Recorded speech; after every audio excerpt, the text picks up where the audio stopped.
Hello dear all, welcome back. Now we are discussing your lecture number 7 और इस lecture को वही student देखे जिसने स्टैंडर्ड मैथमेटिक्स को ऑप्ट किया है, क्योंकि बेसिक वालों के पास इतने टफ क्वेश्चंस नहीं आएंगे। इस चीज को रखिएगा ध्यान, ठीक है।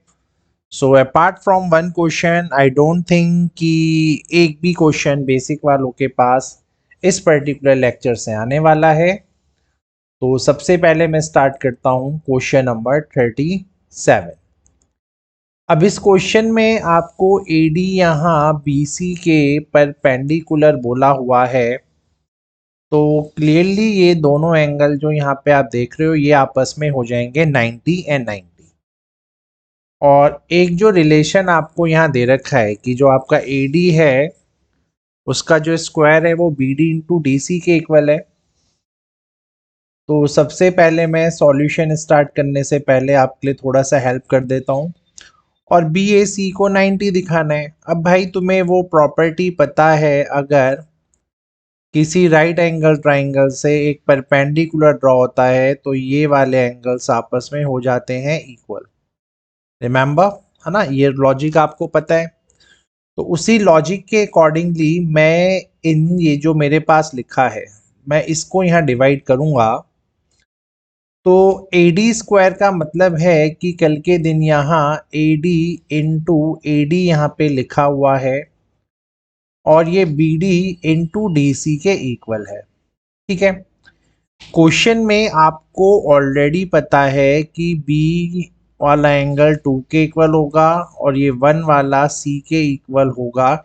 ये रूल हम ऑलरेडी पढ़ चुके हैं, बट अभी आप इसको लिख नहीं सकते जब तक आप इसको प्रूव करके नहीं दिखाएंगे। अब ये क्यों आपस में इक्वल है, क्योंकि एंगल ए को 90 बनाना है, एंगल डी ऑलरेडी 90 है, तो यानी ये वर्टेक्स है राइट एंगल ट्राइंगल का, ये हाइपोटेनस पे परपेंडिकुलर है, तो डेफिनेटली ये रिलेशन यहाँ सक्सेसफुल हो जाएगा। और इसी के हिसाब से अब मैं यहाँ रेशो दूंगा, क्योंकि एडी को अगर मैं क्रॉस मल्टीप्लाई करवाऊं तो एक एडी जाएगा नीचे, ठीक है। अब देखते हैं क्या है। यहाँ पे क्रॉस के सामने बीडी है तो मैं यहाँ पे लिख देता हूँ BD, और यहाँ क्रॉस के सामने है आपका AD, तो वो AD ऊपर ऐसे ही बना हुआ है। अब BD अगर मैं नीचे लेके आ गया तो यहाँ पे डेफिनेटली क्या बचा, DC बचेगा आपका, ठीक है। तो ये हुआ आपका लिंक नंबर 1। आई मीन ये जो गिवन था इससे पहले मैंने ये रेशो बनाया। अब इस रेशो को बनाने का बेनिफिट क्या है वो मैं आपको दिखाता हूँ। देखो, आपने AD को इन्वॉल्व किया, BD को इन्वॉल्व किया, CD को इन्वॉल्व किया, तो अगर मैं ट्राइंगल आपका लूं ADB और दूसरा ट्राइंगल मैं आपका लूं यहाँ पे ADC, तो ADB और ADC को अगर मुझे सिमिलर करना होगा तो क्लियरली एंगल ADB जो है वो यहाँ पे एंगल ADC के इक्वल हो जाएगा, और ये दोनों यहाँ पे 90 डिग्री है। और इसका रीज़न क्या है, इसका रीज़न ये है बेटा कि जो आपका AD है और जो BC है वो आपस में परपेंडिकुलर आपको गिवन थे। अब ये आपने 90 दे दिया, ये रेशो आपने अभी अभी निकाला ही है यहाँ पे, ठीक है। तो ये रेशो तो आपने अभी ऑलरेडी निकाला ही है यहाँ पे। This is your CD, this is your AD। तो ये वाला जो ट्राइंगल आपका है बाय SAS सिमिलैरिटी क्राइटेरिया से आपका यहाँ पे क्या बन जाता है, ये बन जाएगा आपका यहाँ पे सिमिलर, ठीक है। तो ये पार्ट जो आपने यहाँ पे डन किया है, अब इसके आगे बढ़ेंगे। तो सबसे पहले आपने इन दोनों ट्राइंगल्स को किया यहाँ पे सिमिलर, और अब यहाँ पे क्या लगने जा रहा है, अब अगर मैं लगाऊं by corresponding parts of similar triangle. अब by corresponding parts of similar triangle के हिसाब से आपको पता है जो आपका एंगल B होगा वो यहाँ एंगल 2 के इक्वल होगा, जो एंगल C होगा वो यहाँ एंगल 1 के इक्वल होगा। तो ये तो रूल हमें पता ही है। अब यहाँ मैं अगर एंगल सम प्रॉपर्टी लगाऊं, तो एंगल सम प्रॉपर्टी लगाऊं अगर मैं आपके ट्राइंगल ABC में, ABC वाले ट्राइंगल में अगर मैं एंगल सम प्रॉपर्टी लगाऊं तो clearly angle B plus angle 1 plus angle 2 plus angle C जो है वो यहाँ पे 180 के इक्वल हो जाएगा। अब बी और 2 इक्वल है, सी और 1 भी इक्वल है आपस में, तो मैं इसकी जगह लिख देता हूँ इन दोनों के कॉम्बो को, और इन दोनों के कॉम्बो को यहाँ पे क्या लिखा जा सकता है, ये बन जाएगा आपका ट्वाइस ऑफ एंगल ए और ट्वाइस ऑफ एंगल 2, जिसको मैं कॉमन ले लूँ तो ये हुआ 180, और इसको अगर मैं 2 से डिवाइड करवा दूँ तो ये बन जाएगा 90 डिग्री। और जैसे ही ये 90 डिग्री बन गया तो आपका जो बी ए सी था वो आ जाएगा यहाँ पे 90, और यही आपको करना था प्रूफ। ठीक है, तो ये है क्वेश्चन का स्टेप 1, ये है क्वेश्चन का स्टेप नंबर 2, ये है हमारे क्वेश्चन का स्टेप नंबर 3, और जैसे ही आपने क्लियर किया आपका दिस क्वेश्चन इज डन। ठीक है, तो अब बढ़ेंगे नेक्स्ट क्वेश्चन की तरफ, देखते हैं क्या है उसमें। अब ये जो क्वेश्चन 38 आप देख रहे हैं, इसमें ए बी सी डी एक ट्रेपीजियम है जहाँ पे ए बी सी डी के पैरेलल है। तो मैंने एंगल्स को नेम दे दिया है 1 2 3 4, इनका नाम दे दिया है, जहाँ पे ए ई डी जो है वो सिमिलर है आपके बी ई सी के, ये आपको गिवन है। तो आपको प्रूव करना है जो आपका ए डी होगा और जो आपका बी सी होगा ये हैं आपस में इक्वल। थोड़ा सा ऑड क्वेश्चन तो आपको नो डाउट लग रहा है फर्स्ट अटेम्प्ट में, लेकिन अभी धीरे धीरे देखते हैं। अगर ट्राइंगल ए ई डी यहाँ पे सिमिलर बोला गया है ट्राइंगल बी ई सी के, है ना, तो अगर ये आपको गिवन है तो यहाँ पे जो आपको लॉजिक पता है, तो लॉजिक के अकॉर्डिंगली मैं सारी साइड्स को यहाँ इन्वॉल्व करता हूँ और धीरे धीरे देखिए। तो ये जो ए ई है इसके नीचे बी ई का रेशो आना है, ये आपको पता है बिकॉज ये सिमिलर है। और जो हमारा ई डी है उसके नीचे ई सी का रेशो आना है, और जो हमारा ए डी होगा उसके नीचे यहाँ पे बी सी का रेशो आएगा। तो ये तो आपको पता चला क्योंकि ये आपस में है सिमिलर। अब लेकिन इसका क्या लॉजिक यहाँ पे होने जा रहा है वो आपको यहाँ पे अभी देखना रह गया है। तो चलिए मैं क्या करता हूँ, मैं सबसे पहले इन दो ट्राइंगल्स को यहाँ पे पकड़ता हूँ और इन दोनों ट्राइंगल्स को मैं ट्राई करता हूँ कि मैंने सिमिलर कर पाऊँ, क्योंकि देखो आपको चाहिए ए डी और बी सी और वो भी इक्वल। तो इक्वल ये कैसे होंगे इसका भी कोई अता पता नहीं, क्योंकि ये तो एक रेशो में, अब इन्हें इक्वल कैसे किया जाएगा। तो सबसे पहले मैं इन दोनों ट्राइंगल्स को करता हूँ यहाँ पे सिमिलर। ठीक है, तो मैंने पकड़ा ट्राइंगल ए ई बी और दूसरा मैंने यहाँ पे पकड़ा है आपका ट्राइंगल डी ई सी, और इनको मैं सिमिलर करने जा रहा हूँ अभी bye double A similarity criteria से। तो एग्जाम में आपको एंड करके लिखना होता है आपको पता है, लेकिन अभी मैं आपको बता रहा हूँ ऐसे ही।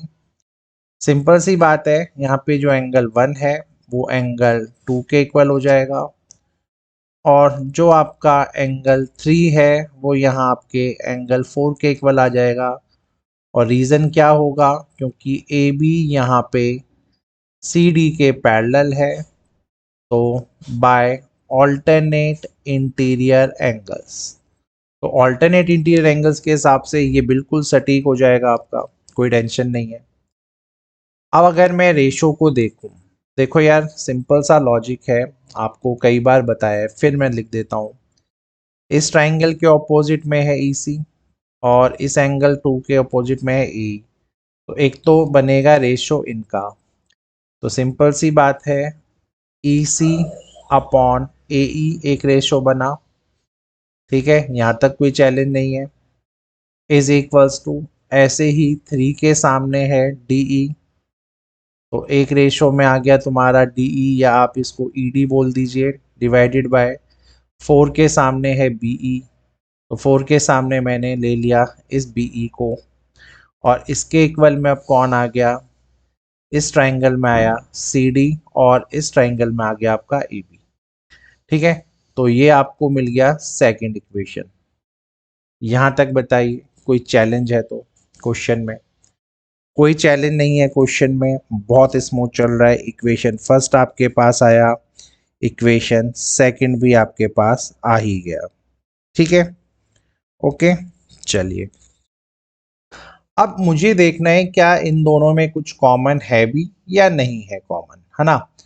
तो अगर मैं यहाँ पे इन दोनों इक्वेशंस में कुछ भी कॉमन ढूंढने जाऊं तो क्या मुझे एक भी चीज यहाँ कॉमन मिल रही होगी, एक भी चीज। ठीक है, तो उस एक भी चीज को ही कॉमन ढूंढना आपका पहला प्रायोरिटी है। तो अब मैं यहाँ पे स्टार्टिंग के ये जो दो पैरामीटर है, यानी इसको उठाइए यार और इसको उठाइए, कुछ ना कुछ इससे लिंक लेके हम आते हैं, ये ध्यान रखिएगा।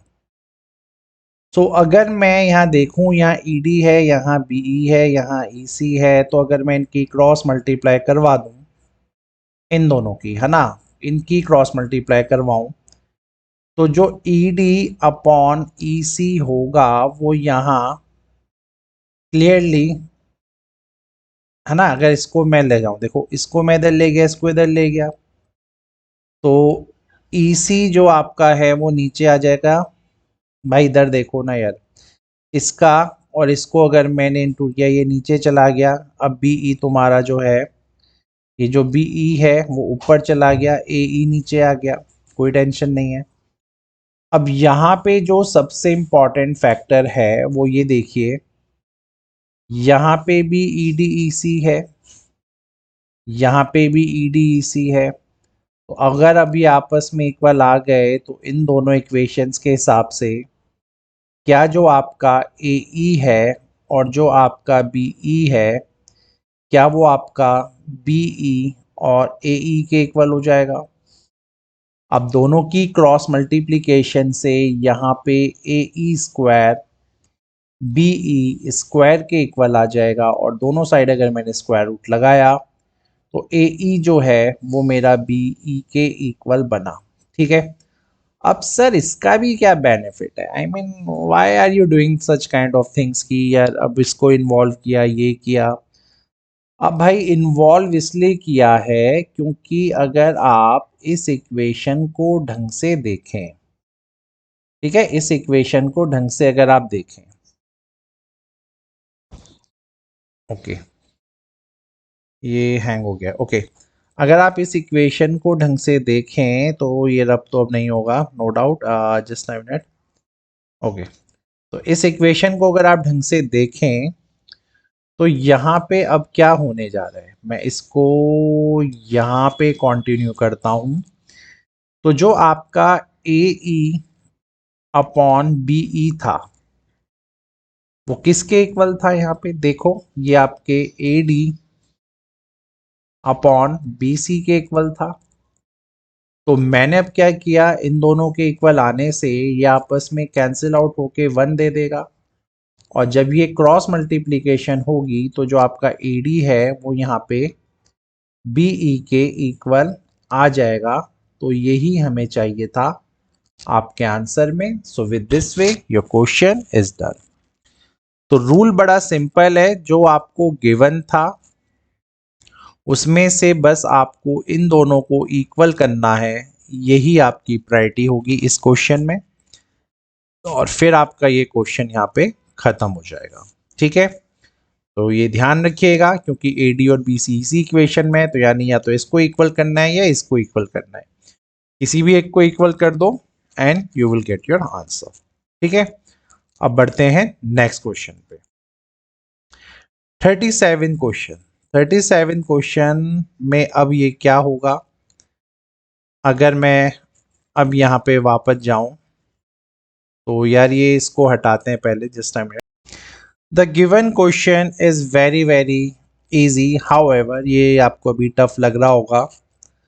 सिंपल सा बात है, पी क्यू बी सी के अगर पैरेलल है तो जो एंगल P है वो एंगल B आपस में इक्वल हो जाएगा करस्पॉन्डिंग, और इन दोनों ट्राइंगल के लिए जो एंगल A है वो बनेगा कॉमन। ठीक है, तो अगर मैं देखूं और मैं इस ट्राइंगल की बात करूं तो ये रिलेशन मेरे पास आएगा। तो यहाँ पे सबसे पहले मैं यही करने जा रहा हूँ। ठीक है, मैं triangle triangle A E P को मैं यहाँ पे सिमिलर दिखाने जा रहा हूँ ट्राइंगल ए बी, ये क्या है, P whatever, A D. Yes, A D यहाँ पे एक मीडियन है, ठीक है, तो ए डी मैं लिख देता हूँ यहाँ पे। तो इस ट्राइंगल का नाम हुआ A D B. A D B वाले ट्राइंगल को मैं दिखाऊंगा सिमिलर सबसे पहले।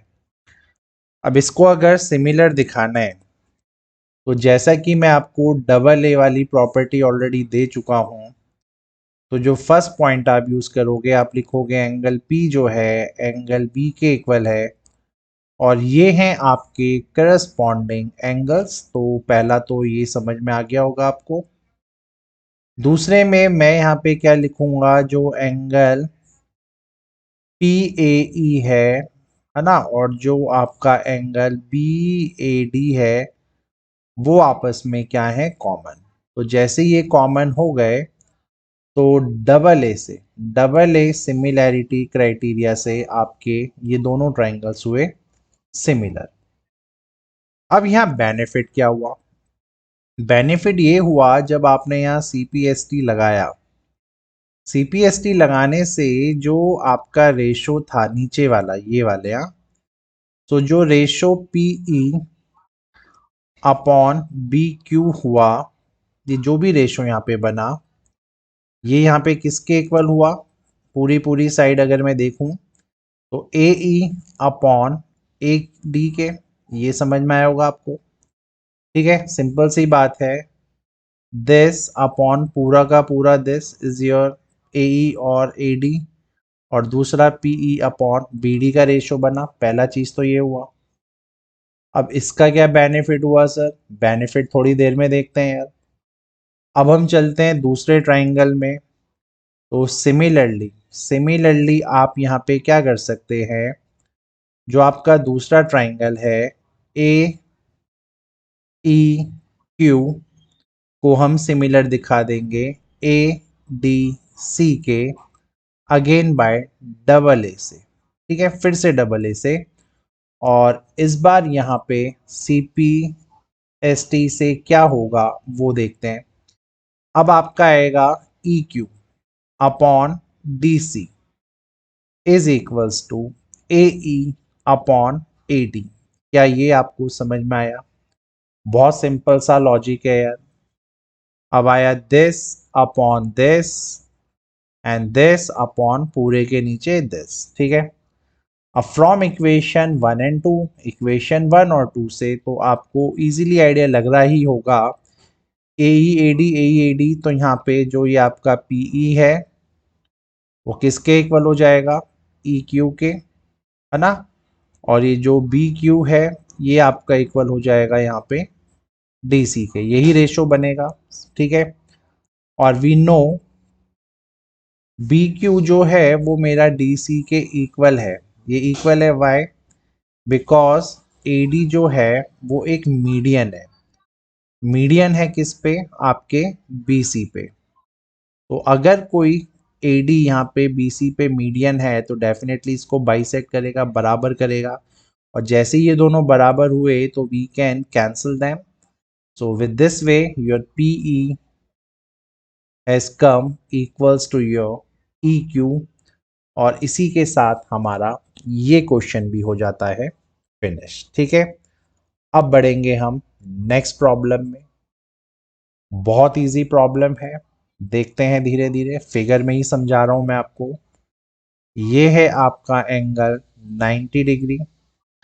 पहले पार्ट में ए जी एफ को ए जी एफ, है ना। अब यहाँ पे जो ए जी एफ है और जो बी डी जी है, आपको इन्हें सिमिलर करना है। दूसरे में ए जी एफ नहीं होगा और ई एफ सी होगा, और डी बी जी जो है आपका है, इसको ई एफ सी के इक्वल करना है। ठीक है, ठीक है, ठीक है, ठीक है, ठीक है, ठीक है, सारा सही है। थोड़ा सा मिस प्रिंटिंग है इस क्वेश्चन में, एक्चुअली नॉट जी, यहाँ पे ए डी एफ को करना है पहली चीज। और सॉरी, हाँ थोड़ा सा मिस प्रिंट था, वो बुक से मैंने कंफर्म करके सही कर दिया, ठीक है। सो आप यहाँ देखो, ये जो ट्राइंगल है इस ट्राइंगल को आपको इसके भी क्या करना है, सिमिलर, और इसके भी सिमिलर करना है, और फिर इन दोनों ट्राइंगल्स को भी सिमिलर करना है, और लास्ट में ये रिलेशन भी चाहिए। तो you need lot of things. तो लेट मी टेल यू, ये जो 90 है, और क्योंकि ये जो अंदर है ये एक स्क्वायर है, अगर ये स्क्वायर है तो अगर ये 90 एंगल है तो जो एंगल जी होगा वो भी यहाँ पे 90 बनेगा, और ये है आपस में डी ई और जी एफ पैरेलल, तो ये जो एंगल डी है वो एंगल बी के इक्वल बन जाएगा। ठीक है, तो मैं बस आपको ये पहला पार्ट करके दिखा रहा हूँ। जब ट्राइंगल ए डी एफ को मैं, it's not A D F, it's A D E actually, इसको मैं कॉन्ग्रेंट सिमिलर करके दिखाऊंगा आपके डी बी जी के। ठीक है, तो this is your D B G. Actually हुआ क्या है, गूगल से फोटो एक अलग इमेज की कॉपी हो गई है, और क्वेश्चन में दिखाना था हमें कुछ और, तो क्वेश्चन कहीं और से टाइप है, फिगर कहीं और से है, दैट इज वाई थोड़ा मिसप्रिंटिंग आपको दिख रहा है, but anyways let it be. So it's very easy dear, your angle A and your angle G जो यहाँ पे है इन दोनों ट्राइंगल का each is 90 degree here, and your angle D और जो एंगल B है मेरा यहाँ पे वो क्या है, वो है करस्पॉन्डिंग एंगल्स। ठीक है, अब ये अगर करस्पॉन्डिंग एंगल्स हैं तो डबल ए से ये सिमिलर हुए, कोई चैलेंज नहीं। सिमिलरली सेकंड पार्ट में भी अगर मैं ए डी ई को देखूं तो वो सिमिलर हो जाएगा आपके ई सी एफ वाले ट्राइंगल के, है ना, वो ये भी किससे हो जाएगा, डबल ए से। तो because of some time constant आप तो एग्जाम में प्रॉपरली लिख ही सकते हो, तो मेरे पास टाइम नहीं है, वीडियो काफ़ी ऑलरेडी लॉन्ग हो चुका है, तो मैंने आपको फिगर में ही समझा दिया कि इन्हें कैसे कैसे इक्वल होना चाहिए था। जैसे यहाँ पे आप देखेंगे इसका एंगल ई और इसका एंगल सी बन जाएगा करस्पॉन्डिंग, और ये अगर 90 है तो इसका एंगल एफ भी 90 बन जाएगा। अब ये ट्राइंगल 1 है, ये ट्राइंगल 2 है, और लेट से ये ट्राइंगल 3 है। तो क्लियरली क्लियरली यहाँ पे आप देखो, तो यहाँ पे आपका ट्राइंगल ए डी ई जो है वो यहाँ पे सिमिलर है ट्राइंगल डी बी जी के, और यही जो ट्राइंगल ए डी ई है वो सिमिलर है आपके ट्राइंगल ई एफ सी के। तो विद दिस प्रॉपर्टी जो आपका ट्राइंगल है यहाँ पे डी बी जी, वो किसके सिमिलर हो रहा है, यहाँ पे ई एफ सी के। ठीक है, तो यहाँ तक भी कोई चैलेंज नहीं होगा। अब जैसे ही एक दूसरे के सिमिलर हुए, फोर्थ पार्ट में आपको कुछ नहीं करना है, by C P S T लिख के, आपको यहाँ डी ई दिख रहा है, कोई टेंशन नहीं है यार, एक डी ई यहाँ लिखो, एक डी ई यहाँ लिखो, कोई चैलेंज नहीं है, बिल्कुल भी चैलेंज नहीं है, बहुत इजी है। एक डी ई आपने ऊपर लिखा, एक नीचे लिखा, but let me check with the question again because figure थोड़ा अलग है। तो यहाँ डी ई स्क्वायर है, ठीक है, बी डी है और ई सी है, ठीक है, लेकिन फिगर में डी ई की जगह होना चाहिए था इसको जी एफ। सॉरी यार, ये मेरे एंड से काफ़ी गलतियां तो हो रही हैं, no doubt. Because of this figure only, we are struggling with this question. So DE और BD EC, थोड़ा सा डाइसी तो है, इसको मैं GF करता हूँ यार, रुको। क्वेश्चन में this is not DE, this is a, मुझे सही करने दो जरा, मुझे 2 मिनट दे दीजिए आप लोग। तो ये बनेगा यहाँ पे क्वेश्चन में GF, क्योंकि फिगर गलत हो गया। BD की जगह आएगा अब यहाँ पे BG, एंड EC की जगह यहाँ पे आएगा FC, F एंड C। ठीक है, चलिए, होपफुली अब ये क्लियर है, तो अब हम आगे बढ़ सकते हैं, क्वेश्चन में कोई ट्रबल नहीं है। सो सिंपल सा लॉजिक है, आपको ये रेशो चाहिए, जी एफ करना है या बी जी करना है, ये सब करना है, पता नहीं आप लोग कैसे करेंगे, पर लेट मी टेल यू आपको इसको कैसे करना है। It's very easy. जब आपने इन दोनों ट्रायंगल्स को इक्वल दिखाया होगा तो ये 90-90 हुआ, ठीक है। अब आपके ये दो एंगल्स आपस में जो है, आपको पता है यार, आपको मैं अगर रूल बताऊं तो you know this angle is equals to this angle, है ना, और ये एंगल इक्वल होता है इस एंगल के। जब आपने इन्हें कॉन्ग्रुएंट किया, है ना, सिमिलर किया, तो जब इन्हीं में सीपीसीटी लगाया, क्रॉस के सामने है यहाँ पे डी जी, ठीक है, और यहाँ क्रॉस के सामने है आपका एफ सी, कोई चैलेंज नहीं है, ठीक है सर। यहाँ पे डॉट के सामने है बी जी और यहाँ डॉट के सामने है ई एफ, ठीक है। तो बिल्कुल कोई भी ट्रबल नहीं होगा, क्रॉस के सामने बी जी डी जी। अब आपने जब क्रॉस मल्टीप्लाई करवाया तो ये हुआ D G into E F is equals to F C into B G. अब आपको मैं बताऊं, ये जो डी जी और ई एफ है ये स्क्वायर की साइड है, साइड्स ऑफ अ स्क्वायर। तो ये डी जी और बी जी की जगह अगर मैं सीधे यहाँ जी एफ इंटू जी एफ कर दूं तो ये जी एफ स्क्वायर हो जाएगा, और ये एफ सी इंटू बी जी के इक्वल क्यों हो जाएगा, बिकॉज जो आपका जी एफ ये है ये आपके डी जी के भी इक्वल है, ये आपके ई एफ के भी इक्वल है, क्योंकि ये क्या है, ये साइड्स ऑफ स्क्वायर है ना। तो with this way your question is done. I know थोड़ा सा मिस प्रिंटिंग हो गया था बिकॉज ऑफ द फिगर वाला part, but otherwise the question was very very easy. Hopefully समझ में आया होगा, ठीक है, ओके, सो नॉट रिक्वायर्ड। अब चलते हैं 41 क्वेश्चन में। सीबीएसई पॉइंट ऑफ व्यू से ये क्वेश्चन अब बहुत इंपॉर्टेंट है, बहुत इंपॉर्टेंट है, कई बार पूछा गया है। लास्ट ईयर तक सैंपल पेपर में भी इस क्वेश्चन को कई बार दिया गया हुआ है।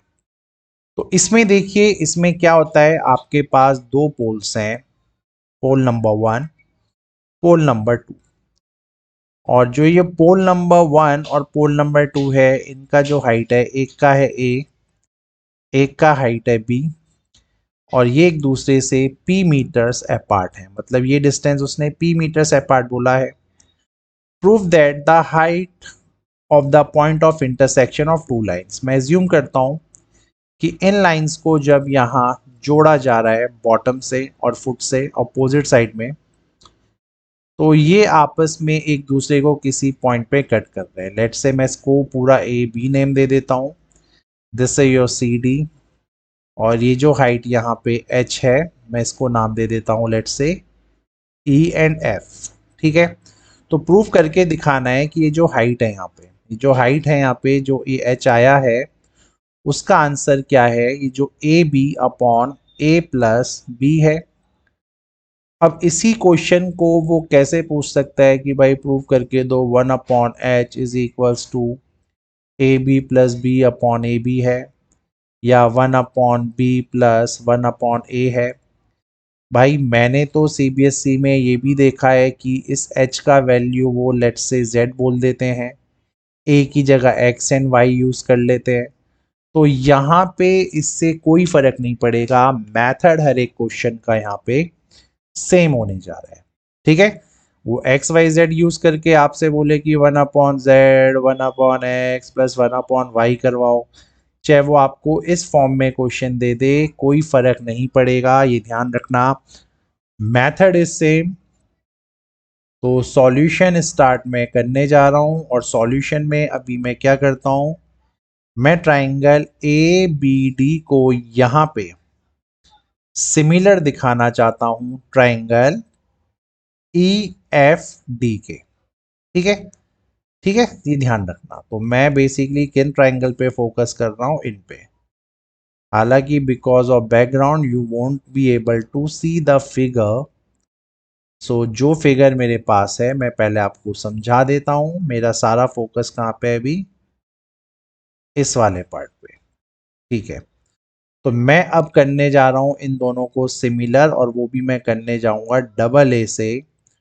वो कैसे होगा, देखिए, एंगल बी जो है वो यहाँ पे एंगल एफ के इक्वल हो जाएगा और ये दोनों के दोनों क्या बनेंगे 90 डिग्री। ठीक है, क्यों 90 डिग्री बनेंगे, तुम्हें पता है यार, height is always are 90 degree figure. और रही बात आपके इस एंगल डी की, तो ये जो एंगल डी है ये है मेरे पास इन दोनों ट्राइंगल्स में कॉमन। ठीक है, तो डबल ए से हुआ। डबल ए से जब मैंने सी पी एस टी लगाया, जब मैंने सी पी एस टी लगाया तो यहाँ पे एक्चुअली में हुआ क्या वो देखिए। बड़े ट्राइंगल का पूरा साइड जिसको बी डी बोला गया है और छोटे ट्राइंगल का ये वाला साइड जिसको डी एफ बोला गया है, वो किसके इक्वल आ जाएगा, बड़े ट्राइंगल की साइड जिसको ए बी बोला गया है और ये आपका जो ई एफ है। ठीक है, तो क्लियरली कुल मिला के यहाँ पे क्या हुआ, B D upon D F जो है यहाँ पे आपका, वो आपका आया ए अपॉन एच के इक्वल। तो this is your equation first, this is your equation first, कोई चैलेंज नहीं।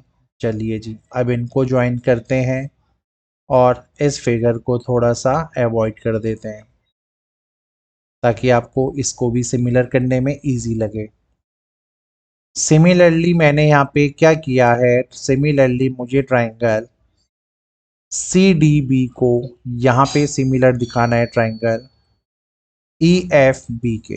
तो ई एफ बी के अगर मैंने सिमिलरली इसको दिखाया अगेन बाय डबल ए से, तो आपको ये सेम स्टेप्स लिखने हैं with different different angles, angle B हो गया, एंगल एफ हो गया। ठीक है, ये दिखा दीजिएगा आप लोग। और जब भी यहाँ पे भी मैं सी पी एस टी लगाऊंगा तो इस साइड का बड़ा वाला ट्राइंगल है ना, बड़े वाले ट्राइंगल का साइड जो बी डी होगा और छोटे वाले का ये जो होगा बी एफ, और ये किसके इक्वल हो जाएगा आपका, this is equals to your C D upon E F यानी B upon H. So this is your second equation. तो यहाँ तक भी कोई ट्रबल नहीं होगा। ठीक है, अच्छा, अब मैं क्या कर रहा हूँ, मैं इसको कॉपी कर रहा हूँ और इसको मैं अगली स्लाइड में ले जाता हूँ। ओके, ठीक है। सो अब मैं आपके लिए यहाँ पे कुछ पार्ट को रब करने जा रहा हूँ। तो अब सारा फोकस हम फिगर पे लगा देते हैं। Okay, is also removed, this is, we can't remove this thing.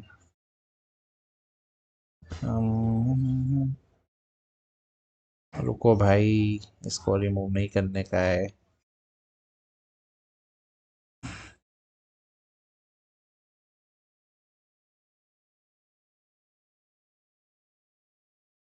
चलो, आई थिंक इतने गैप में हो जाएगा। अब मैं क्या करता हूँ, इक्वेशन ये जो फर्स्ट है इक्वेशन टू है, क्योंकि यहाँ प्लस का साइन है, मैं क्या करता हूँ, मैं ऐड करता हूँ। Adding equation first and equation second, तो मुझे यहाँ पे क्या मिलेगा, B D upon D E जो ये है, जो कि मेरा ए अपॉन एच था। ठीक है, और दूसरा था मेरा यहाँ पे B D upon B F जो कि मेरा इक्वल था यहाँ पे बी अपॉन एच के। ठीक है, आपको बस थोड़ा सा इंटेलिजेंटली ये खेलना है, आप इन्हें ऐड करना चाहते हो आप कर सकते हो, लेकिन इनका ना पहले रेसिप्रोकल करना बहुत जरूरी है। तो आप ऐड करने से पहले अगर इसको रेसिप्रोकल कर देंगे दोनों को, है ना, दोनों को रेसिप्रोकल अगर कर दोगे, इक्वेशन फर्स्ट को भी और इक्वेशन टू को भी, तो आपके पास क्या आएगा, पहले मैं लिख देता हूँ, ऐड तो बाद में करते रहना यार। तो ये हो जाएगा आपका D E upon B D जो कि हो जाएगा एच अपॉन ए, और दूसरा आपके पास हो जाएगा B F upon B D is equals to H upon B.